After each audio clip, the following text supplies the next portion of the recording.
Hi, this is Parth Chanda. I'm founder and CEO of Lextegrity, and I have the privilege and honor today to have with me Hui Chen, the former DOJ compliance expert. Welcome, Hui. Thank you for having me, Parth. Thank you. So this is part 3 of our 3-part fireside chat series with you on how digital transformation can really drive compliance program effectiveness. We'll be focusing today on digital transformation to enable better ethical decision-making by your business. In part 1, we did a deep dive into monitoring and auditing of spend data. And part 2, we talked about digital transformation in the third-party risk management space. So definitely check those out as well. For those of our listeners who don't know your background, again, you started your career as an AUSA and a trial attorney at the DOJ, and then went on to many years as a compliance professional in-house at Microsoft, Pfizer, Standard Chartered, before you became the DOJ's compliance expert. So you obviously have a tremendous amount of relevant experience from all sorts of perspectives that we're really excited you're willing to share with us today. So thank you again. It's a pleasure. So today we'll be talking about the business. Everyone wants their business to own their compliance, but that's the mantra: own compliance, accountability, business accountability, and driving accountability down to the business. But part of me feels like no one really knows how to get there exactly. You were in-house at 3 large organizations. You saw programs from all sorts of companies while you were at the DOJ. So I'm really excited to hear your views on this topic. So, to dive in, to me, the mantra that the business owns their compliance means that the business is accountable on some level for overseeing compliance within their operations without, compliance having to hold their hands or legal having to hold their hands on, everything. But really, to do so, from my perspective, requires the business having the right tools, which to me means, again, having data at their disposal and being able to use that data. So I'd love to hear your thoughts on that generally. Well, business runs on data typically, right? So most business people, they require data to gauge their performance, to manage their business, their operations, their financial risks. So running business with data is something that's second nature to business. Now, what compliance has not been doing as well is using business as well as compliance related data to put together that big picture that would help business understand their compliance risks. So for example, I remember again very clearly a couple of years ago, someone from a company who started doing which was starting to do sort of data analytics work, told me about how beginning to bring data to the conversation with the business had to completely change their conversation with the business. So, so they would tell, and as I asked them how, what do you mean by that? So they said, we would go to the business and we would say that, we need you to really watch out for this type of marketing events. And the business owner would say, well, I'm not worried about that because we don't really do that much of those type of marketing events. And compliance, now armed with the financial data, says, well, we looked at your cumulative spending for this type of marketing events, and it's, X million dollars last year. And the business owner said, what? I didn't realize we were spending this much money on this kind of marketing events because we actually didn't think it was very effective. Well, we need to shut it down. So they don't even need compliance to tell them this, because they're not actually shutting this down for compliance reasons. They're shutting it down because they didn't want to spend that money. So that, so to me, and the business, having decided that they don't want to spend the money, and now realizing they were spending the money, that was, that really raised that interest to manage that risk. Now, they may be understanding that risk from a different perspective. They're probably more motivated by wasting money than whatever that money could have done in terms of creating risk. But that doesn't matter, because ultimately it's the result that you want. It's them saying, you know what, this can't go on. That sort of reminds me of, when I was outside counsel and we were advising a company on their third-party risk management around, I think in that specific example, it was around customs clearance. We collected data from the finance organization of all the customs brokers they had. And, it was actually news to the commercial organization that they had all, because it was so decentralized, they allowed the businesses to just willy-nilly hire these vendors. And when they finally saw a holistic picture, they saw markets, tiny markets where they had 9, mom and pop customs vendors. And then on top of that, they had, 2 of the major players. And it sort of raised for all of them, why are we operating this way? One, there's Exactly. so many cost savings. Let's go to 2, 3 vendor. Let's rationalize. We don't want to have one and then be in a lurch. Like maybe we have 2, maybe we have 3. But it was a huge win for the compliance organization because it saved the business money. It was kind of their decision, sort of in a back doorway. Compliance got them where they wanted to get them from a risk management perspective, but the business sort of like owned it. They kind of loved it. They were saving millions of dollars, and sort of ultimately better for the company longer term. So yeah, no, I mean, look, I think again, goes back to what we've covered on some of these other podcasts is, accessing the data and providing the data in a way that the business can use is, I think, the critical piece of this.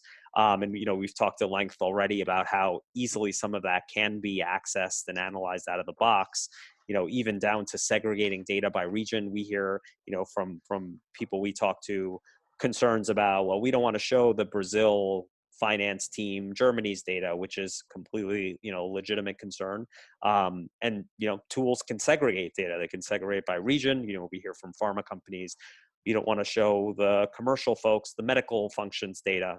Completely, again, legitimate. And it's all data that can all be done with tools and segregation, access controls, and things like that. The second part of the challenge I hear is this idea that there's this, we may not want to share this compliance data with the business. It's giving them too much. It's giving them, a ways to game the system. That's sort of like, we trust the business and we want them to own it, but we don't really trust them. So, what are your thoughts on that? Like, is there types of data that you wouldn't want to share with the business, and what would that look like? What does that universe look like? Well, if there is, data that I would be careful about sharing with anybody, it would be sort of personal sensitive type of data that, the data that would have privacy implications. But we have to come back to this point about the data analytics is about putting together the pieces of the puzzle. It's about the big picture. It's not about the raw data. And plus, all the interesting data when it comes to compliance actually comes from the business. So with the exception of investigation data, all the other stuff is actually business data. Financial data is business data. Operational data is business data. So marketing data is business data. So that actually comes from the business. Now, it's a race, I think, really between compliance and other functions to be the one that puts it together, that gives the leadership of the company the big picture. What does this mean? Like the example that you gave with the customs, with the number of customs vendors that they have in different countries, for example, right? So that's never a secret. I mean, that data has been sitting there in the business, like it's in the financial system, in the business system, all that time. But the one that puts it together, that tells a story, the story then impacts business decision, that party will be valued in the company. And I would think if I were a compliance person, I would want to be that party that brings it all together and puts, that actually paints the big picture and the narrative about what do we need to worry about. So it's not really about sharing the data. The data is most of it from the business. It's about the big picture. Now, it's the next question, then it's not really about sharing with the business per se, but it's about who in the business, at what level, right? So at what level is it appropriate and useful for them to get this big picture that the data paints? Interesting. Yeah. No. So one of I think the idea that you're providing those tools and you're supporting the business and you're going to be very valued. Unfortunately, I think sometimes the compliance organizations don't do that in a positive way and do that more in a command and control sort of policing way, where we're going to insert compliance in the middle of everything because we need to have sort of our view and our hand in everything, and everything's got to go through us. So, how do you advise? Because I think a big part of this is really loosening the reins, again, on a risk basis, and allowing the business to potentially approve things that maybe no one in legal or compliance looks at, because it's a certain risk level, or the factors are a certain set of or a certain set where compliance and legal doesn't have to look at it. But I think that's sort of very different from how some organizations look at these things. So how do you advise companies around that, sort of loosening the reins? Because that's sort of part and parcel of giving accountability. It's sort of like when you have a child, you've got to trust them and loosen the reins a little bit if you want them to actually own their own life, be Well, accountable for what they yeah, do. and and better yet, like treat your colleagues like your clients, your customers. So I think it was the last chat that we had, part two, that we talked of. I was comparing sort of monitoring with the monitoring that credit card companies do. So do credit cards companies make you, and me, or the customers, go through a pre-approval for every transaction? I mean, have you ever heard of something? I mean, who would use that credit card? So they're running back end analytics, and they're trying to spot things. If you go over your credit limit, they will probably know it before, as you are hitting close. You'll probably get warnings. I have not actually come close to my credit limits, so I don't know what happens when you get close to credit limit. But I imagine they probably do have some kind of warning system. But I do know that when I have transactions that they question. So if I'm doing sort of online transactions, I remember one time I was booking hotels, and a bunch of sort of excursion activities in Finland. And I was actually in Asia at the time. So I'm sitting in Asia booking travels in Finland, and booking several of them. And they were, pretty sort of, they were not cheap. So by about the third booking that I did, my credit card, my phone pinged with my credit card company asking, like, is this you making these transactions? And so that's how they are monitoring things. They're not asking. I do not have to go to someone or go to an app to get pre-approval for every single transaction. I mean, today I used my credit card to buy $3 worth of oranges, and I'm very grateful that I don't have to get some pre-approval to buy three oranges. That's what compliance departments oftentimes are asking their employees to do. So I've been I've been known to say that I'm far less interested in pre-approvals, and I'm far more interested in active monitoring on the back end. Interesting.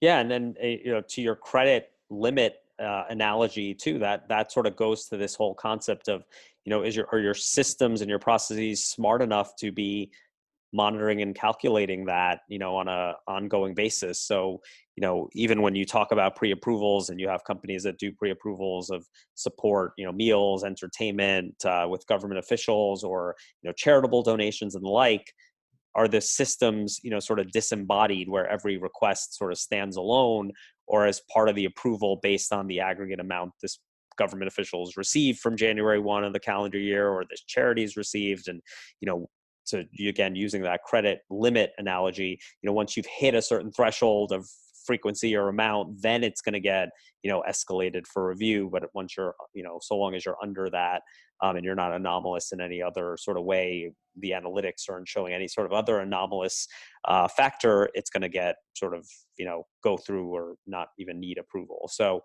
but yeah, it sort of goes to how smart your processes and systems are. And, even factoring in a person's department from their HR record, just taking another, we haven't really talked about HR data, HR data has a lot of rich data points in terms of, the function someone's in, the department they're in, their seniority. Are you leveraging those data points? Maybe your sales colleagues you want to look at a different way than your, headquarters employees who don't touch customers at all. And, really a smart system should really enable that type of, use of other data points to make that business ownership more possible. And that's, again, going back to the overall theme here of how digital transformation can really change how you do things and not just, digitize things. So, one of the other points I wanted to, so we were sort of talking about the day-to-day business. What about, the C-suite and even up to the board level? Today, are you feeling like those stakeholders, and I'm sure you get a lot of exposure to folks at that level, or are you feeling like they're getting the right amount of data in most companies today from the compliance functions, or, and if not, what's missing there? I think that today most companies are getting very sophisticated data in just about everything except compliance.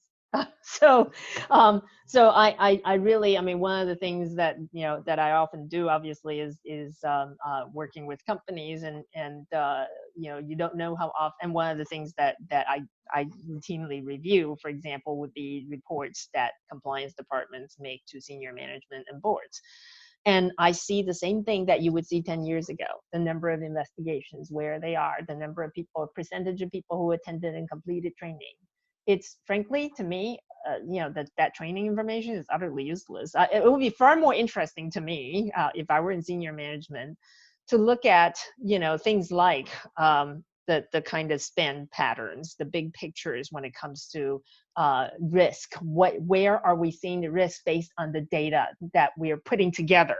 Not just siloed data sitting in different pockets, but let's put these data together. What is it saying about the where we have our compliance risks today? That kind of data, I I see very, very few. I could probably count on, no, I know I can count on one hand with my, and I wouldn't even have to use all five fingers on one hand to count the companies where their senior management and board is getting the kind of data that's significantly improved than what they were getting 10 years ago. Interesting. Yeah, no, and trends and patterns, but also layering on risk, analysis onto that data. Yeah, I think that's critical. And also, from what I've seen, the effort it takes to even get these basic um, data points, like I'm not a big believer in those training stats, which are always hover seemingly, from what I've seen, at 95, 96%, at most companies, how much value that adds.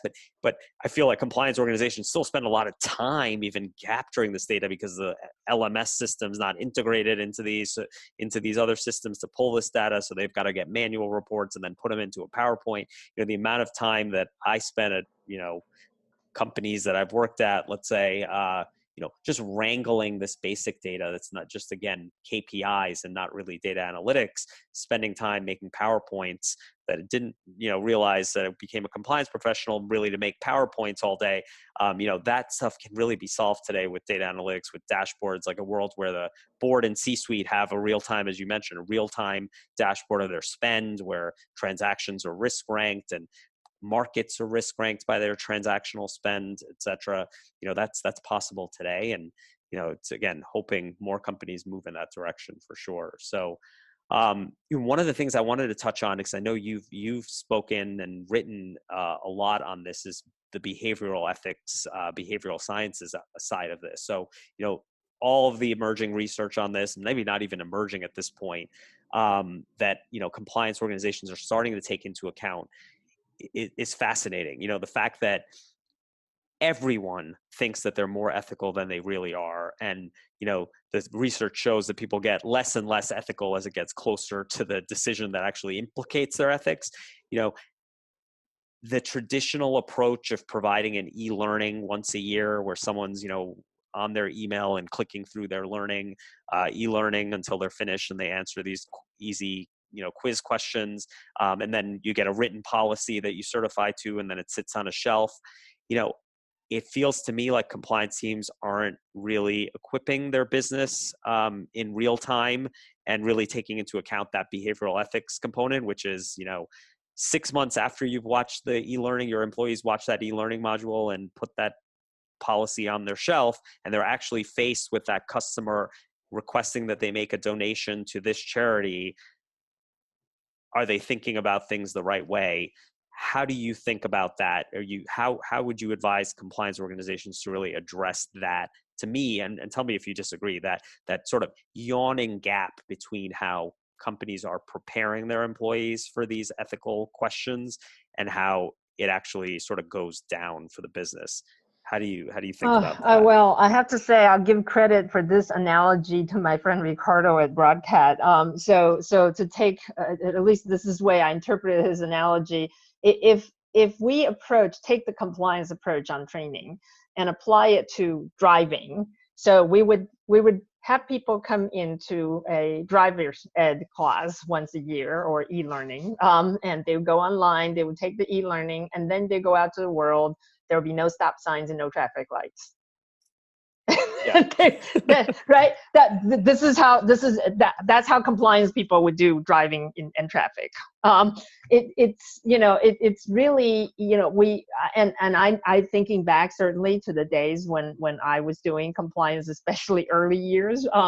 I was certainly guilty of that, because I was guilty of just teaching people prohibitions and not actually enabling. I'm not teaching them anything new.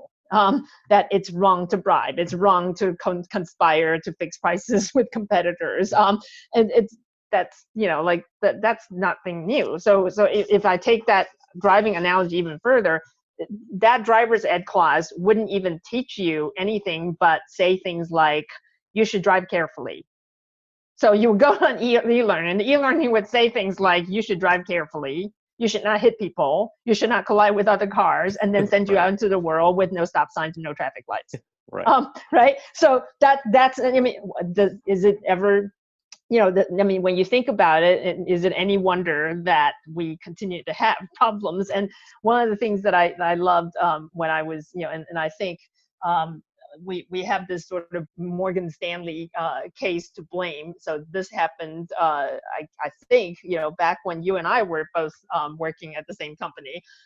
Morgan Stanley had gotten a sort of big pat on the back because, supposedly this guy Peterson was trained 50,000 times on not bribing, and yet he went and bribed, right? So that became, every compliance officer said, oh, this is great. This is what we need to do is document how many times we train someone. And this makes us, the best compliance officer. Now putting it, I'm happy to say I was not at DOJ at the time. I don't think DOJ, if I had been there at the fraud section at that time, that I would have certainly tried my very best not to have the scenario play out the way it did. I subsequently, when I was at DOJ, a company with their outside counsel came in and made that exact argument, that Morgan Stanley argument, that the employees, in this case were trained, 50 times on this. So I looked at the outside counsel and I said, so how am I to interpret the effectiveness of your training when you tell people to do something, not to do something 50 times, and yet they go out to do exactly what you told them not to do? And he just looked at me like, his face was just like, you're not supposed to be asking that question like that.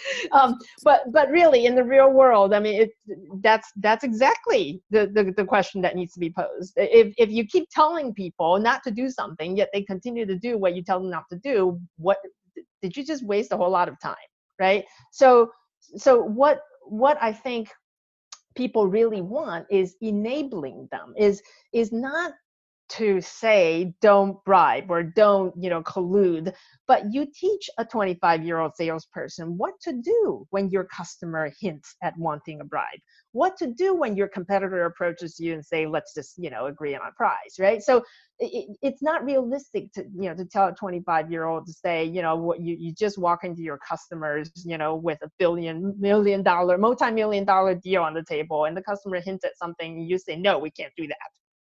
That's just not realistic for that to expect the salesperson to do that. But there are skillful, tactful way of doing it, deflecting things and reporting it and working with the right stakeholders to resolve that scenario.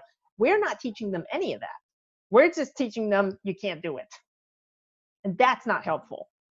And how we're also teaching them, I think embedding it in the processes, embedding it in the day-to-day life of the business the traffic person. lights and the stop sign. Yeah, exactly, is critical. And really, like the user experience, in the text, as a lawyer who turned to technology, as now is in the tech space, end user experience is key. People are so used today to very highly intuitive apps outside of work, that are really easy to use, really quick, but the same standards often missing in compliance. In the non-compliance world, if you build a clunky website that doesn't work and you can't upload files and you have to go to 3 different places on the website to do something, they'll give up and they'll go to the next thing.